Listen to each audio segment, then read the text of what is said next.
Going on, people? So, I was just done for the day until I came across this YouTube video, and it's entitled "Women Bear Brunt of Pandemic with Job Loss, Unpaid Childcare." And this is exactly why God biblically designed men in authority, then women, and then children.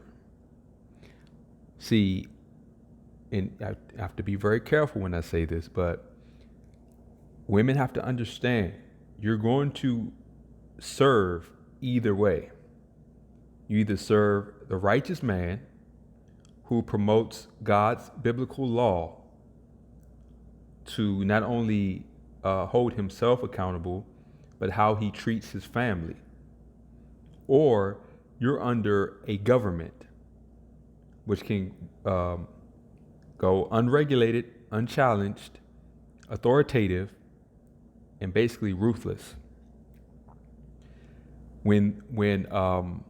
See, all of this divide and conquer, sexism, and all these feminisms and all of this was to destroy not necessarily the foolish man, but to convince the woman to reject the righteous, the logical, the masculine man. Reject him, because all those attributes reflect a biblical man.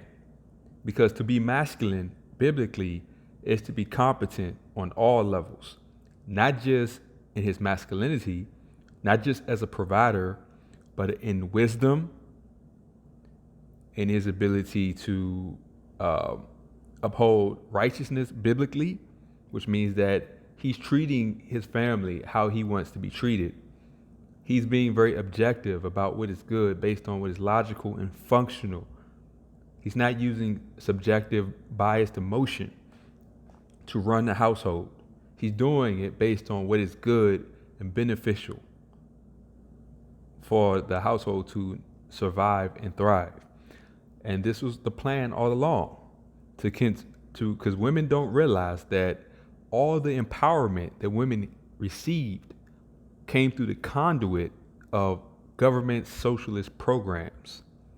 The government gives, the government can take away.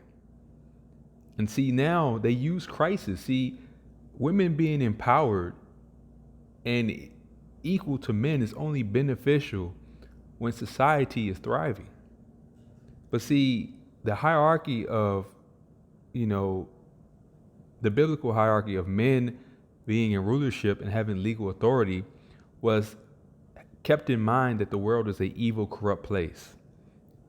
And it was based on times where, such as these, when the world has become godless, illogical, and it hates God's biblical design, where there was a family structure with men in rulership and legal authority to uphold the biblical law, to protect everyone from evil, including from the man's evil by holding himself accountable, and the evil of women and any evil that may affect the household from the world. But now, during these crisis situations, all of the jobs that the government created, all the programs, now that's the first on the chopping block. Now it would be beneficial if women had husbands, who could,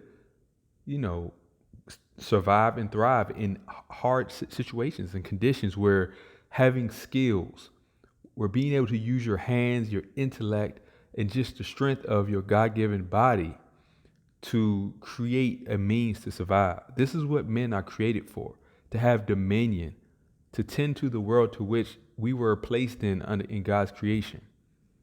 But see, the deception was to destroy through divide and conquer. See, the division placed between men and women was not just about men and women, but it was about the children. Because when women are empowered through the government, the children, by proxy, become products of the government.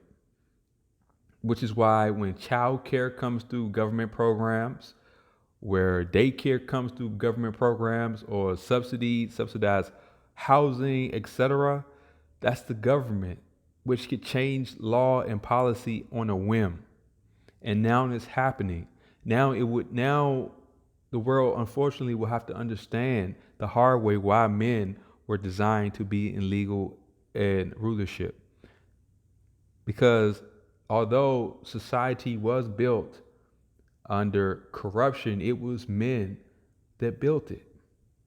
Now there is the righteous, God-fearing man that maintains God's law, that obeys his commandments to uphold order and some kind of sense of righteousness, at least in his own personal household and among his family and his children, to protect them from a world that seeks to have agendas to corrupt the children and break up the family. And that's what's happening. So I just had to talk about this. I'm going to put the link to this video in the description box. Peace out.